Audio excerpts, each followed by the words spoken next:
अच्छा, बिस्मिल्लाहिर्रहमानिर्रहीम। अभी हमारा जो टॉपिक है वो क्या है, passage of molecule in and out of cell.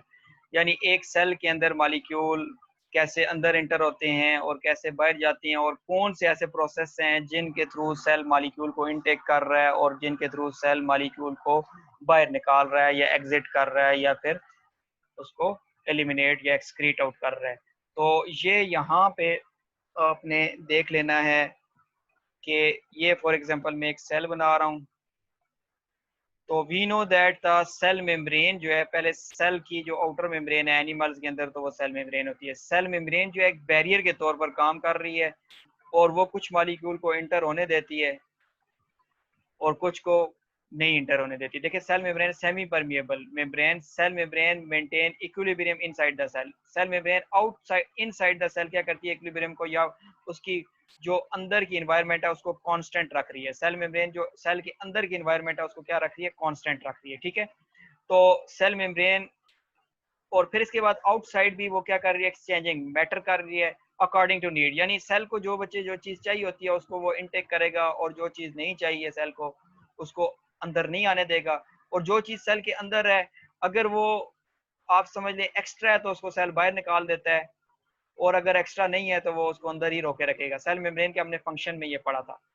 अब सेल मेम्ब्रेन डू इट, यानी ये जो एक्सचेंज ऑफ मटेरियल करती है ये किस फिनोमिना या किस प्रोसेस के थ्रू करती है। Number 1 diffusion, number 2 facilitated diffusion, number 3 osmosis, number 4 filtration, और नंबर 5 एक्टिव ट्रांसपोर्ट से मटेरियल को इनटेक करेगी या फिर एलिमिनेट वगैरह जो भी।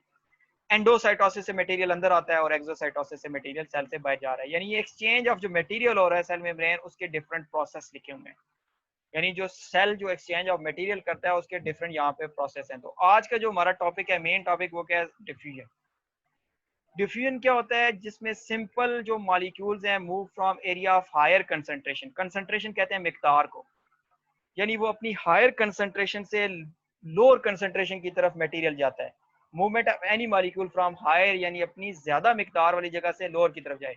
एक एग्जांपल आपको दी जाती है कि अगर आप फॉर एग्जांपल परफ्यूम की स्प्रे करते हैं, ठीक है, इस रीजन के अंदर, इस एरिया के अंदर, तो एट द सेम टाइम फिर वो क्या होना शुरू हो जाता है, वो पूरे के पूरे जितना भी रीजन होगा, क्लोज रीजन है, तो फैल जाएगी। देखें, अगर फॉर एग्जांपल आप एक क्लोज एरिया में रूम में करते हैं तो वो परफ्यूम की जो आपको स्मेल होगी वो काफ़ी देर तक रहेगी। और अगर ओपन में करते हैं एयर के अंदर, वो तो फिर एयर के मॉलिक्यूल फ़ौरन यहाँ पे थोड़ी देर 1-2 मिनट के लिए मटेरियल रहा यहाँ पे और फ़ौरन डिस्पर्स हो जाएगा।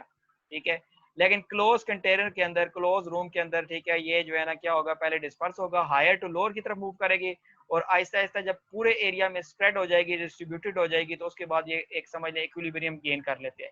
यानी इसकी जो मॉलिक्यूल्स हैं उनकी मूवमेंट के अंदर क्या आ जाएगा, इक्विलिब्रियम आ जाएगा, या तवाज़न आ जाएगा, या वो कांस्टेंट फ्लो करेंगे। तो डिफ्यूजन क्या चीज़ है, movement of molecule from area of higher concentration to area of lower concentration along the concentration gradient. Along the concentration gradient का मतलब ये है कि हायर टू लोअर, यानी ज्यादा इलाके से या ज्यादा मिकदार से लोअर की तरफ से। अब जो द मॉलिक्यूल है, ये इसकी थोड़ी सी एक्सप्लेनेशन है और फिर आगे एग्जांपल आएगी। The molecule of any substance, चाहे सॉलिड है, लिक्विड है या गैस है, वो हर वक्त मोशन में रहते हैं।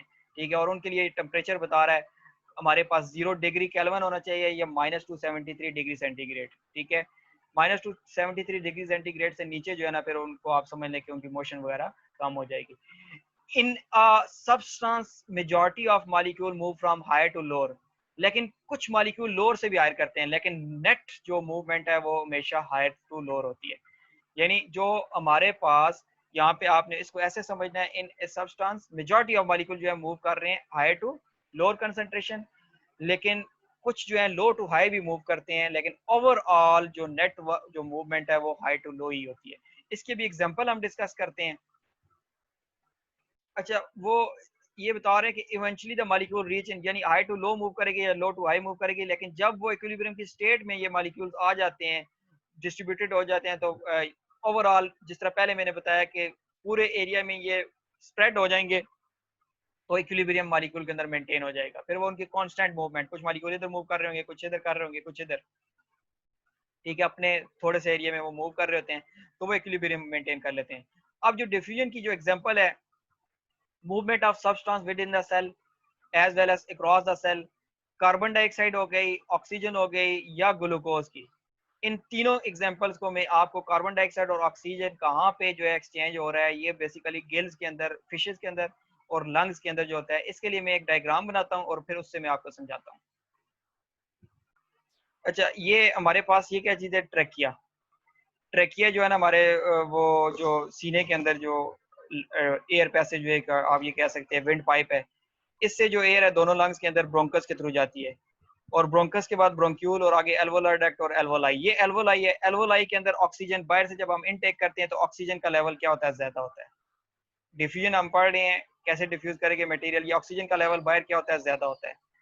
और उसके बाद जब बाहर से हम इनटेक कर रहे हैं एयर को, तो यहाँ पे एल्वोलाई के अंदर ऑक्सीजन क्या होगी, ज्यादा होगी। ये यहाँ से ये जो ना हार्ट से, दिल से एक आती है पल्मोनरी आर्टरी। क्या चीज आती है, पल्मोनरी आर्टरी। उसके अंदर डीऑक्सीजनेटेड ब्लड होता है, और उस ब्लड के अंदर क्या चीज शामिल, यानी हमारे जिस्म की जितनी भी कार्बन डाइऑक्साइड होती है वो हार्ट के अंदर पहले जाती है, और हार्ट से वो पल्मोनरी आर्टरी से, यानी पल्मोनरी आर्टरी से ये कहाँ पे जा रही है, लंग्स के अंदर। पल्मोनरी आर्टरी आगे मजीद बहुत सी आर्टरियोल से गुजरते हुए यहाँ पे, इसको आपने समझना है ये कैपिलरीज है। ये मैंने क्या बनाई, कैपिलरीज। गौर से सुनना है तब आपको समझ आएगी, ये कैपिलरीज है। कैपिलरीज के अंदर कार्बन डाइऑक्साइड का लेवल है, कैपिलरीज की कार्बन डाइऑक्साइड डिफ्यूज होके कहाँ पे चली जाएगी, एल्वोलाई के अंदर। यानी कैपिलरीज जो ब्लड आ रहा है यहाँ पे, जो ब्लड आ रहा है कहाँ से, हार्ट से, और वो गुजरता हुआ पल्मोनरी आर्टरी आगे बहुत सी आर्टरियोल से गुजरता हुआ, ये आर्टरियोल ये किधर जा रही है, किधर जा रही है, और उसके बाद कैपिलरीज आती हैं। कैपिलरीज के अंदर कार्बन डाइऑक्साइड का लेवल ज्यादा था, वो कहाँ पे चलेगी, एल्वोलाई के अंदर। और एल्वोलाई के अंदर हमारे पास यहाँ पे आपने इसको ऐसे समझना है कि ऑक्सीजन ज्यादा है, तो वो कहाँ पे चली जाएगी, ये कैपिलरीज में। और कैपिलरीज का जो ब्लड है वो फिर पल्मोनरी वेन के थ्रू दोबारा हार्ट के अंदर चला जाएगा। यहाँ पे आपने समझना है कि हार्ट है, हार्ट से जो ब्लड आ रहा है वो डीऑक्सीजनेटेड ब्लड आ रहा है, कार्बन डाइऑक्साइड वाला।